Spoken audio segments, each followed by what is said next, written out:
hoje eu quero falar sobre uma palavra. Eu acabo sempre esquecendo de dar o título para a pregação. Eu acabo pregando e não dando o título, mas dessa vez eu dei um título, se você estiver anotando aí. O título dessa mensagem é Deus promete e o Filho garante. Eu quero voltar lá atrás em Êxodo.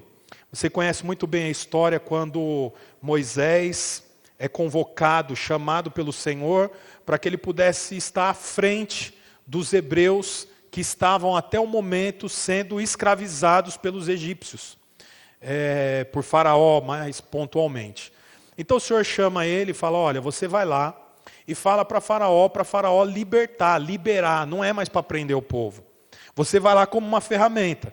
A princípio Moisés resiste, você já conhece a história, né? Mas depois o Senhor vai mostrando para ele o caminho, a direção, e então ele vai lá. Mas já era a agenda de Deus que Faraó, né, não libertasse o povo. E por conta disso aconteceram as chamadas 10 pragas. Quem lembra disso? Quantas pragas foram? 10 pragas. Né? Então, essas pragas estão registradas a partir de Êxodo no capítulo 8, e elas são divididas praticamente em 3 partes. O foco hoje não é falar das pragas, mas eu quero que você entenda bem para que você possa compreender o conteúdo todo da palavra. Então, o primeiro grupo de praga são as pragas desagradáveis. Quais são as pragas desagradáveis? O rio Nilo, que era a vida do Egito, tornou-se em sangue. Naturalmente, né, como tornou-se em sangue, acabou o oxigênio. E não só a água do Nilo. A Bíblia fala que, inclusive, a água que os egípcios colocavam nos potes também tornavam-se em sangue. Ou seja, acabou o oxigênio da água, os peixes morreram, e como de costume, né, sem oxigênio não tem vida, as rãs saíram do rio Nilo. Então a Bíblia conta que veio a segunda praga, que é exatamente a multiplicação de rãs. Havia rãs por todos os lugares. Então, acabou a água, surgiu um número grandioso de rãs, estava atrapalhando aquela vida. A Bíblia continua falando que logo na sequência veio a terceira praga. Eu vou passar rapidamente mesmo pelas pragas, tá? Não vou gastar muito tempo não. Que foi o piolho. Por quê? Porque não tinha água no rio Nilo, água contaminada, eles não conseguiam tomar banho. Então não tinha higiene, não tinha infraestrutura, a coisa começou a perder-se o controle, então o povo ficou com piolho. As 3 primeiras pragas, que são pragas desagradáveis, a Bíblia não faz referência de que elas não chegaram até os hebreus. Não faz referência que chegou, mas também não faz referência que não chegou. As outras pragas faz referência que não chegou até os hebreus, chegou apenas aos egípcios. Então o primeiro grupo de pragas são as desagradáveis. O rio Nilo tornando em sangue, as rãs, depois os piolhos. Aí tem o segundo grupo de pragas, que são as pragas dolorosas. Quais são as pragas dolorosas? As moscas. Primeira, é a quarta praga. Não tinha água, a água estava contaminada, surgiram as rãs morreram, o povo não conseguia tomar banho, resultado foi mosca para todo lado. Então as moscas tomaram conta daquele lugar. Nessa praga, a quarta praga, a Bíblia já registra lá no capítulo 8, que essa praga não chegou até a terra de Gósen, onde moravam os hebreus. Essa praga veio excepcionalmente para os egípcios. Depois da praga das moscas, veio a morte do rebanho. Por quê? Por conta de um resultado, a coisa foi se multiplicando, a infraestrutura foi ficando ruim. A Bíblia conta então que os animais morreram, muitos animais morreram. E depois, por último, a Bíblia fala que o Senhor falou assim para Moisés: pega um bocado de pó, você e seu irmão Arão, da fornalha, e sopra. Quando você soprar, essa poeira vai invadir o Egito, e os egípcios vão ser tomados de uma enfermidade purulenta, que é uma ferida com pus, chamada de... agora eu esqueci o nome da ferida. Mas, úlcera. A Bíblia fala então que aquilo ali tomou conta do lugar, e os egípcios ficaram doentes, com feridas abertas. E é interessante que eu estava pesquisando e a próxima praga, que é o granizo, né? Choveu granizo, que daí já começa o terceiro grupo de pragas, que são as pragas perigosas. Então, o primeiro grupo são as desagradáveis. Segundo grupo, as dolorosas. Terceiro grupo, as perigosas, que é o granizo. Os cientistas disseram que a quantidade... Foram 2 homens que sopraram o pó, Arão e Moisés. O pó que formou a poeira que impregnou nas feridas, que gerou a úlcera dos egípcios. Mas foi uma multiplicação tão grande de pó que na atmosfera, como o Egito é muito frio, houve um choque entre a poeira e o estado frio do ambiente, e a chuva de granizo, que era meio que comum acontecer, se tornou uma chuva de pedra, de gelo, alguma coisa desse tipo. Ela, com a poeira, se tornou granizo. E destruiu, não as casas, mas o pasto foi destruído. É interessante o jeito como Deus trabalhava. Porque o Senhor não queria destruir com tudo. O Senhor queria estabelecer um caminho, não se esqueça, para que os hebreus fossem libertos. O objetivo não era destruir os egípcios. O objetivo era que os hebreus fossem libertos. Mas para isso havia um caminho, e o caminho foram as pragas. A 8ª praga foi os gafanhotos. O que sobrou da chuva de granizo, os gafanhotos vieram e destruíram. E por último, as trevas. Trevas tão densas que quase que dava para pegar a escuridão. Bom, o que isso mostra para nós? Eu achei muito interessante. Sinceramente, eu nunca tinha lido esse texto como eu vou pregar hoje. Né? O Senhor, essa semana foi uma semana muito turbulenta, com muita coisa. Né? Estávamos aqui com obra. Essa laje aqui nós colocamos na quarta-feira para fazer o púlpito. Muita coisa. A minha filha é doente, né? E UTI, aquela coisa, você fica meio perdido. Eu ainda peguei uma gripe, estou até com a voz meio esquisita, tomando remédio, né? E eu estava falando, mas meu Deus, o que eu vou pregar, Senhor? O que é para mim falar no domingo? Né? Ceia, véspera de campanha, me dá uma direção, e orando. E eu nunca tinha visto o que eu vou falar para você aqui hoje. E eu creio que é uma clareza que o Senhor está nos dando para nós avançarmos na nova aliança. A Bíblia ela é dividida em 2 tempos, o Velho Testamento e o Novo Testamento. Nós não andamos com vista no Velho Testamento, nós andamos com vista no Novo Testamento. O Velho Testamento nós encontramos Jesus lá, mas nós não andamos mais segundo a velha aliança, nós andamos agora segundo a nova aliança. E é isso que nós pregamos domingo após domingo. A morte e ressurreição de Cristo. Eu estou nele, ele me guarda, eu tenho aquilo que ele tem, eu posso aquilo que ele pode, eu vivo aquilo que Cristo já me deu. Amém, irmãos?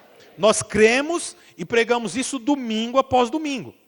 Bom, eu falei sobre as 9 pragas.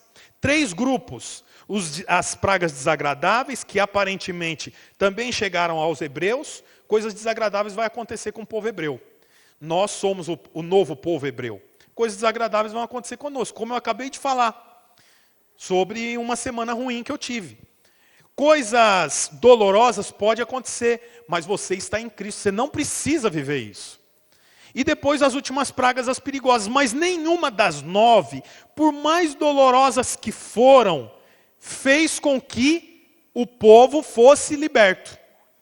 O povo foi liberto só na 10ª praga. Qual que é a 10ª praga, irmãos? Vocês lembram? A morte do primogênito. Que está registrado lá em Êxodo, no capítulo 11.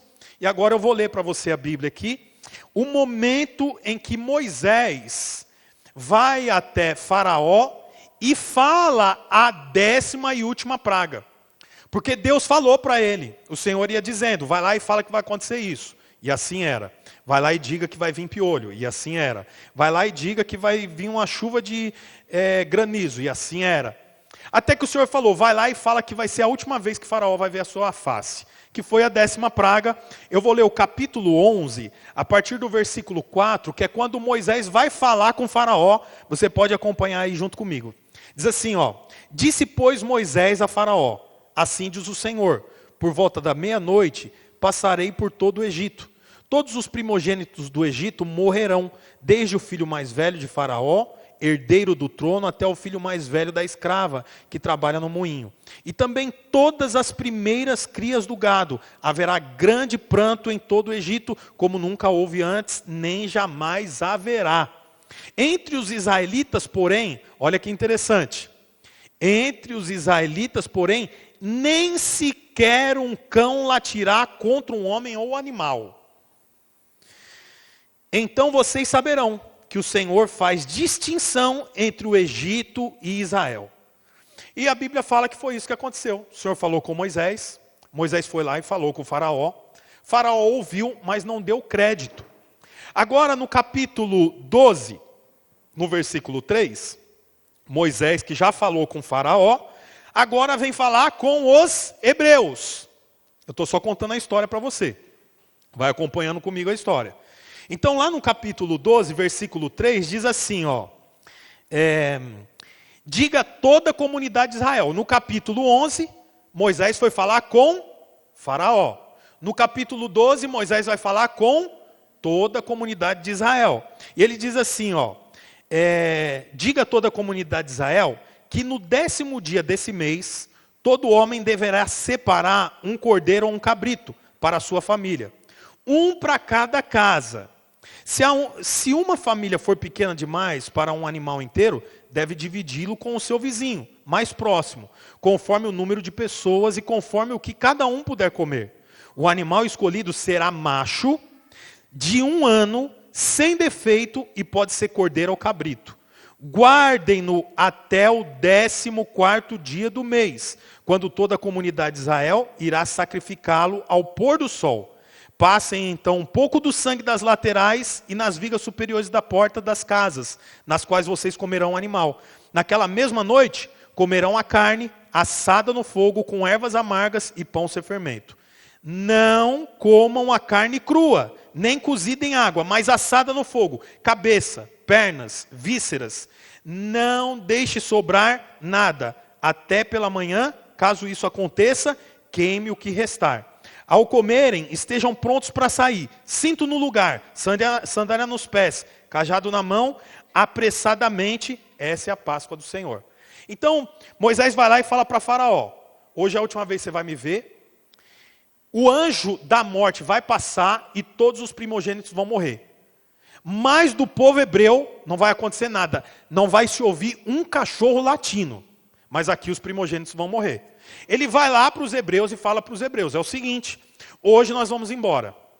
Vocês arrumem as coisas de vocês, deixa tudo organizado, mas a coisa mais importante não é estar tudo organizado, é ter um cordeiro morto. Não é isso que nós lemos? O Rafa estava falando aqui sobre cordeiro.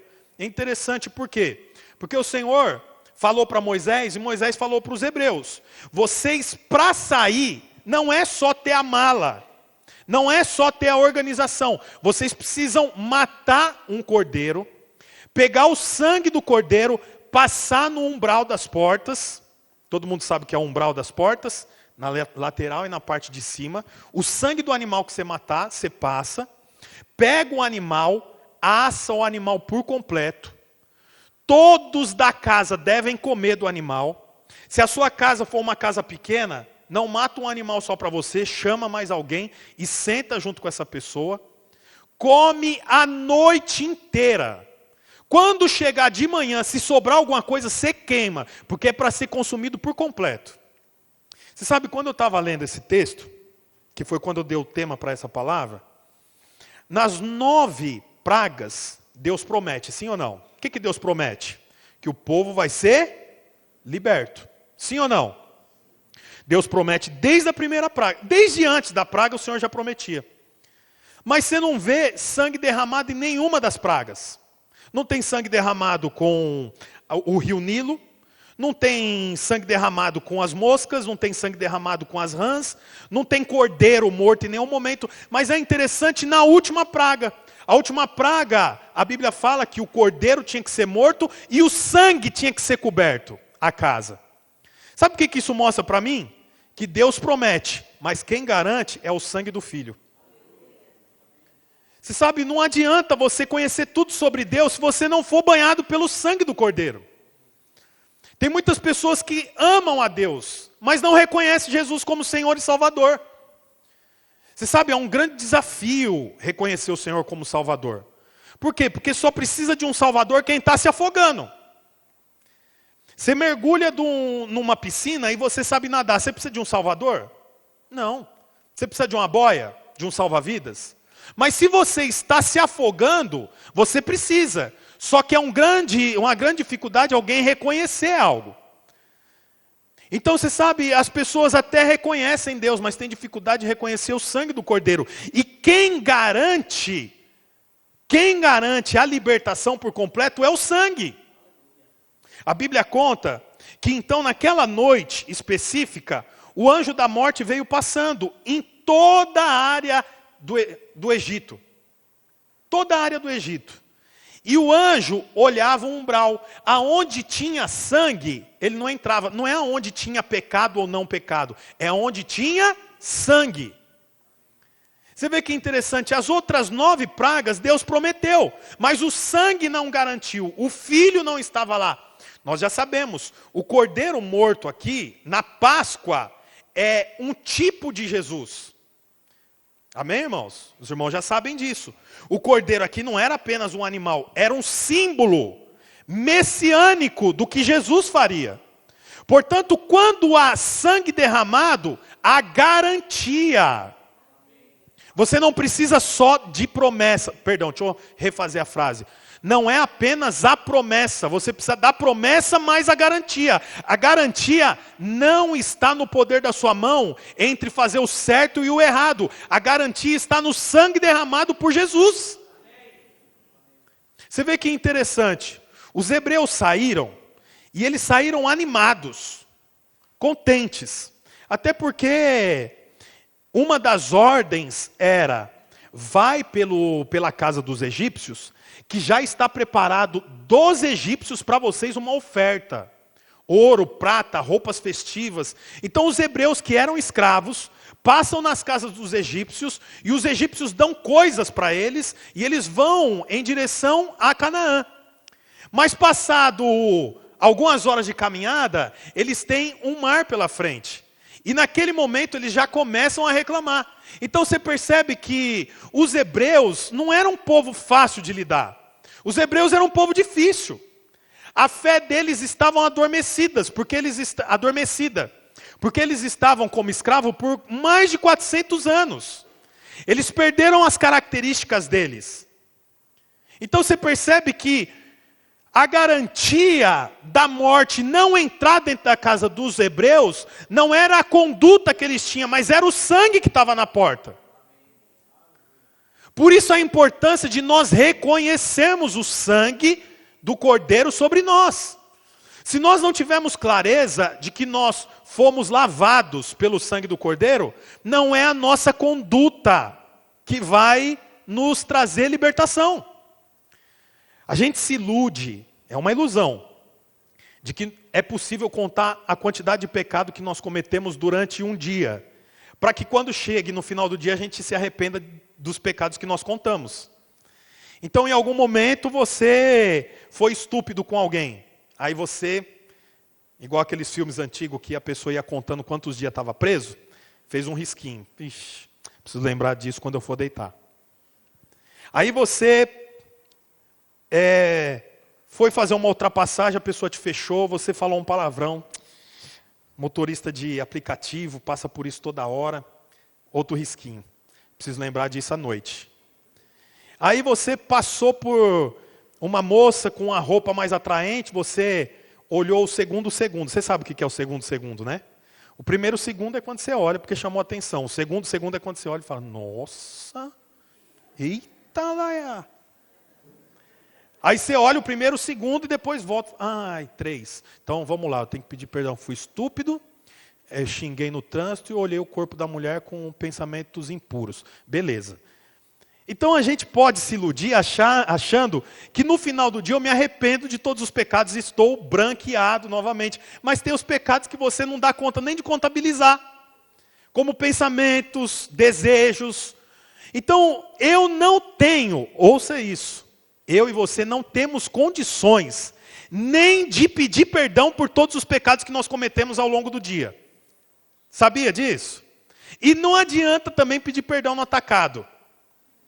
Senhor Jesus, me perdoa por tudo que eu fiz. Quer dizer, o Senhor contabiliza aí.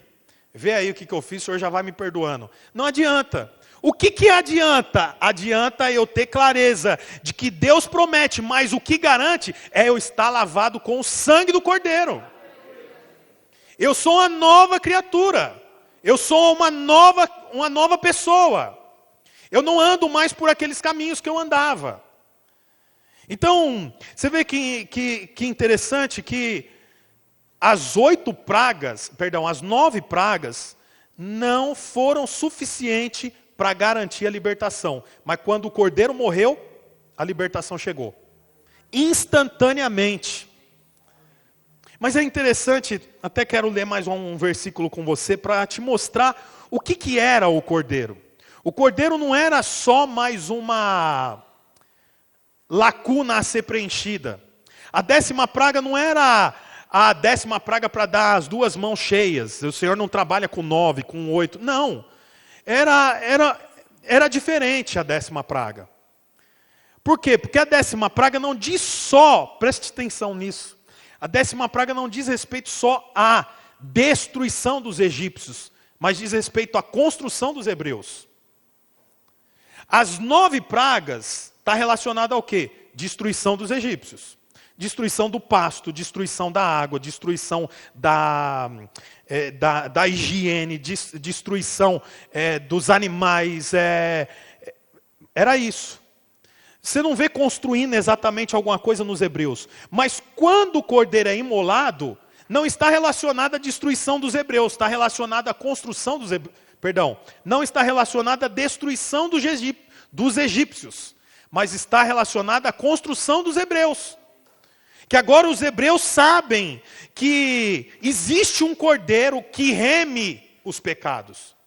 E você vê que interessante, o Senhor fala assim, primeira coisa, o animal tem que ser puro, novo, assim como Jesus. Não pode ter mancha, Jesus não tinha nenhum pecado. Mas é interessante quando chega no momento que ele fala assim, o animal tem que ser comido por completo. Por inteiro. Eu amo esse texto aqui. Quando fala comer as vísceras, comer a cabeça. Por quê? Porque é assim que Cristo deve ser vivido. Eu não uso só o sangue para me proteger. O sangue me guarda, mas eu me alimento dele, como diz lá em João no capítulo 6. O que diz em João 6? Come da minha carne e bebe do meu sangue. Por quê? Porque Cristo, irmãos, não é para ser ensinado. Cristo é para ser comido. Nós não estamos aqui domingo após domingo para ensinar sobre Jesus. Isso aí tem no Mackenzie. Isso aí tem na Metodista. Tem em muitos lugares. Nós estamos aqui domingo após domingo e graças a Deus o número de irmãos tem aumentado. Amém, irmãos? O número, como o Lucas mesmo disse, a igreja cheia. Nós louvamos a Deus por isso, mas é por quê, irmãos? Porque o objetivo central não é ensinar Cristo, mas é mostrar um caminho, é mostrar um alimento. Cristo, deixa eu te falar uma coisa, o Senhor nunca foi um comunicador. O Senhor sempre foi um construtor, Ele constrói caminho. Ele não comunica, Ele constrói, Ele edifica. Então o Senhor está edificando um caminho para nós. E aqui a Bíblia mostra que, num determinado momento, eles tinham que comer tudo. E não era só comer por 30 minutos. Era para passar a noite se alimentando. Os irmãos viram aqui onde eu li. Olha lá no versículo 21, 12 e 21. Acompanhe aí. Então Moisés convocou todas as autoridades de Israel e lhes disse: escolham um cordeiro ou um cabrito para cada família. Sacrifiquem-no para celebrar a Páscoa. Molhe um feixe de isopo no sangue que estiver na bacia e passe o sangue na viga superior e nas laterais das portas. Olha agora, essa frase que eu quero que você observe. Nenhum de vocês poderá sair de casa até o amanhecer. Você vê que interessante. o objetivo não era só comer, o objetivo era relacionar com a comida. Então, o animal ia ser morto, e eles iriam estar ali comendo o animal, e não podia, olha aqui para mim, não podia sair da casa antes do amanhecer. Era um veto. Não saia da casa antes do amanhecer. Então o que era para eles fazer? Eles comeram o cordeiro, o sangue foi passado, agora eles estão na mesa e o cordeiro está lá. Só que eles já comeram, o que eles fazem agora? Contempla. É o que a Bíblia fala lá em Coríntios, que nós somos transformados por meio da contemplação. Nós contemplamos o Senhor como que por um espelho. Então, a Bíblia fala que nenhum de vocês poderá sair da casa até o amanhecer. Só que eles já tinham comido. Eles, olha, deixa eu te falar, eles nem tinham mais o que fazer na casa, porque a mudança já estava pronta. Era para eles comerem com o cinto passado, com a sandália nos pés, com a mala pronta, com a massa de pão sem fermento pronta. Então eles não tinham mais o que fazer na casa, mas o cordeiro estava lá. Enquanto o cordeiro estava lá, eles tinham que estar e não podiam sair até o amanhecer. Por quê? Porque o objetivo não é apenas comer a comida, o objetivo é relacionar com a comida. Eu não sei se você gosta de churrasco. Quem gosta de churrasco? Eu gosto demais de churrasco. Por quê? Porque o objetivo do churrasco não é você ir lá e comer a carne. Comi 3 pedacinhos de carne, tchau, vou embora. O churrasco é a resenha. É ou não é?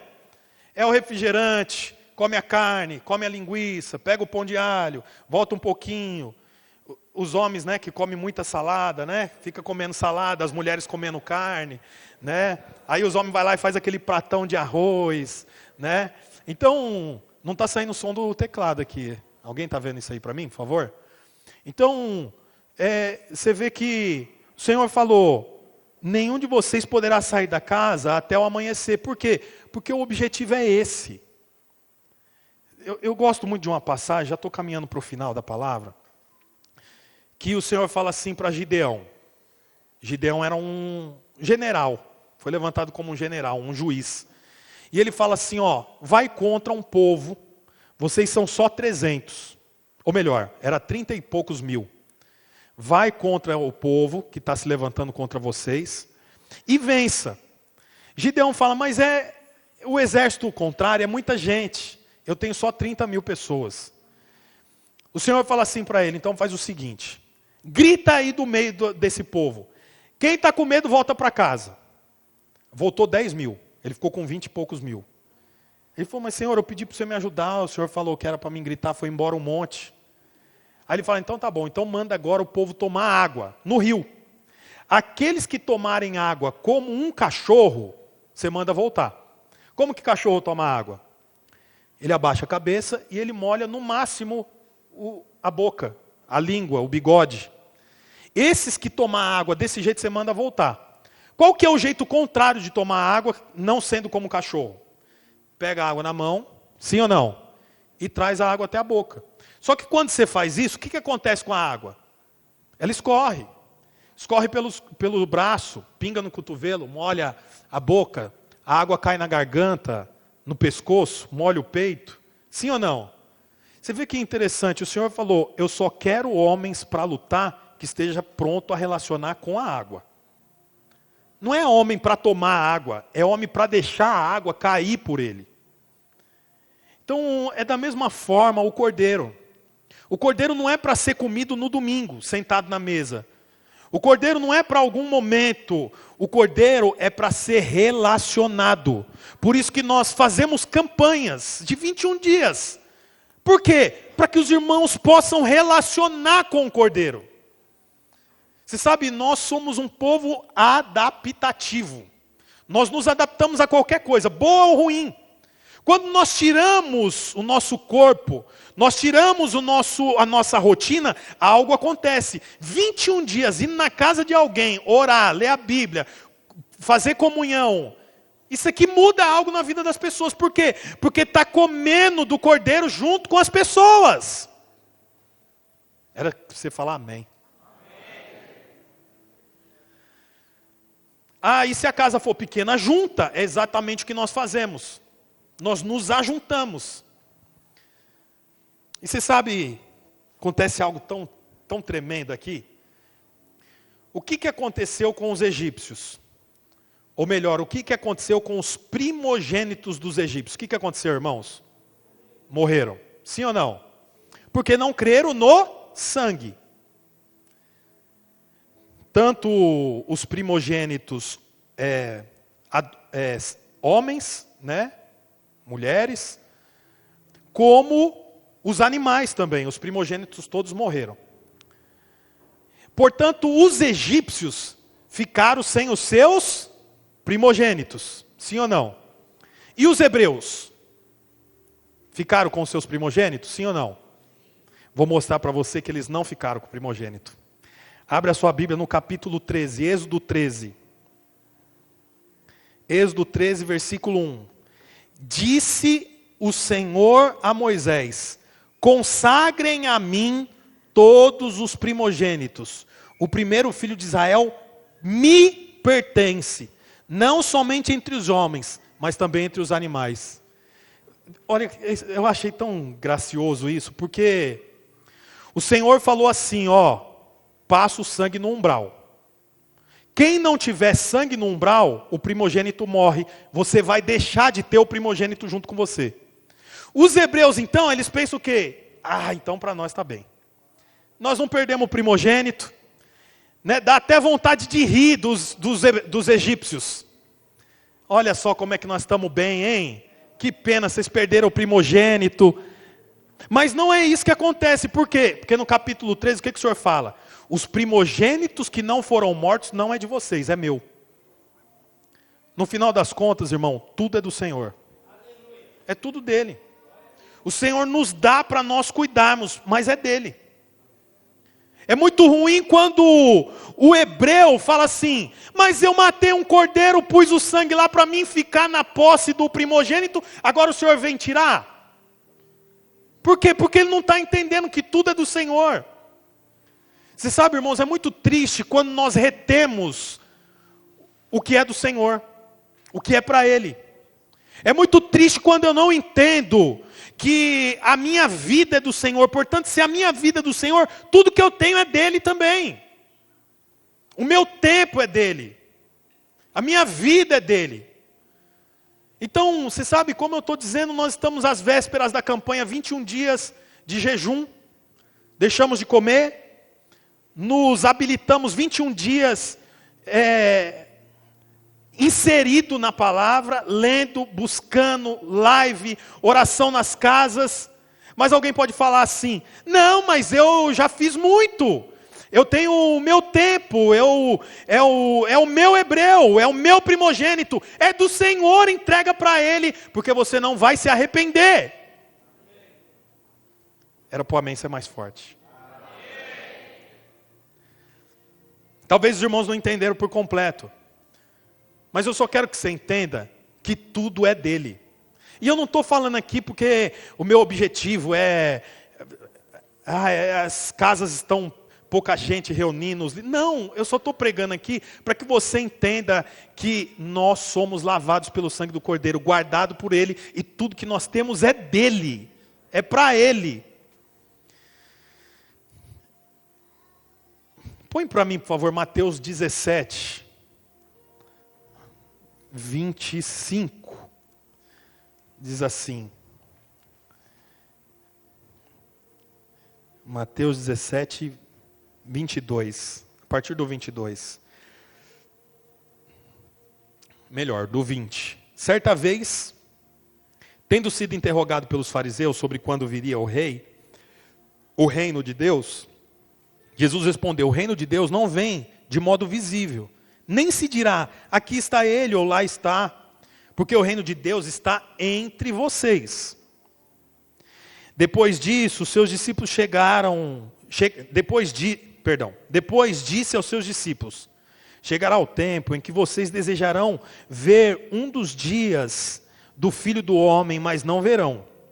Dirão a vocês, lá está ele, ou aqui está. Não se apressem em segui-lo, pois o Filho do Homem, no seu dia, será como um relâmpago, cujo brilho vai de uma extremidade à outra do céu. Mas antes é necessário que ele sofra muito e seja rejeitado por essa... Irmãos, estou lendo Lucas. É Mateus. Vocês estão vendo que está diferente? Vocês não falam nada, é? Era capaz de dar glória a Deus. Mateus 17, eu estou lendo Lucas, irmão, perdão. Vamos ler lá de novo, 24, a partir do 24. Mateus 17, 24. Quando Jesus, eu estou vendo que eu estou lendo e não está encaixando com o que eu estou falando. Quando Jesus e seus discípulos chegaram a Cafarnaum, os coletores de impostos, de 2 dracmas, vieram a Pedro e perguntaram: o mestre de vocês não paga o imposto do templo? Sim, paga, respondeu ele. Quando Pedro entrou na casa, Jesus foi o primeiro a falar. Pergunta-lhe: o que você acha, Simão, de quem os reis da terra cobram tributos e impostos, dos seus próprios filhos ou dos outros? Dos outros, respondeu Pedro. Disse-lhe Jesus: então os filhos estão isentos, mas para não escandalizá-lo, vá ao mar, jogue o anzol, tire o primeiro peixe que você pegar, abra ali a boca e você encontrará uma moeda de 4 dracmas. Pegue-a e entregue a eles para pagar o meu imposto. Aleluia, irmãos, também não era esse. Errei o registro aqui na minha anotação. Mas eu quero dizer uma coisa para você, que a partir do momento que nós fomos lavados pelo sangue do Cordeiro, e que nós estamos em Cristo, não há mais nada nessa terra de importante para nós. Nós estamos nele, vivemos por ele, é tudo para ele. Como que nós fazemos isso, irmão? Lembra o tema da minha palavra? Deus promete, o Filho garante, que é o sangue. Mas e o meu papel? O meu papel é concordar. Foi o que aconteceu com os hebreus no final. Deus prometeu, o Filho garantiu e o povo concordou. Como que nós fazemos isso? Declarando. Declarando. Nós temos que declarar, é isso que nós vemos na palavra de Deus. A cada manhã que você acordar, declare a palavra sobre a sua vida. Declare aquilo que você sabe. Declare aquilo que você tem aprendido, aquilo que você tem visto. Declare que você é amado, que você é filho, que você é salvo, que você tem saúde, que você tem boas noites de sono, que você tem uma família abençoada. Por quê? Porque Deus promete, o Filho garante, e eu concordo com o que foi feito. O meu papel não é fazer, o meu papel é concordar. É isso que nós vemos na palavra. As 9 pragas Deus prometeu, mas a garantia veio quando o sangue foi derramado. Depois que o sangue foi derramado, os hebreus concordaram. Eu quero dizer para você que você já tem a promessa, já tem o sangue derramado, precisa agora de concordar. Concorda que você tem um salário maior. Concorda que o nosso prédio já está reformado com carpete. Já está reformado com o teto pintado. Já está reformado com o púlpito pronto. Sabe, profetize, declare o seu comércio. Concorde, por quê? Porque a promessa foi feita, o sangue garantiu. Agora eu tenho que concordar. Esse é o poder. É a hora que nós exercemos fé. Hoje é dia de ceia. Eu quero que você tome a ceia com essa convicção. O Senhor já prometeu. O sangue já foi derramado. Nós tomamos a ceia concordando com o que já foi feito. Aleluia, irmãos.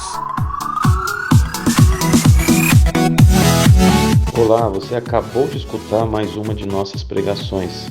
Eu quero aproveitar e te fazer um convite para que você venha aqui nos conhecer pessoalmente em um dos nossos cultos. Também aproveite e nos siga nas redes sociais para mais informações. Deus abençoe e até mais.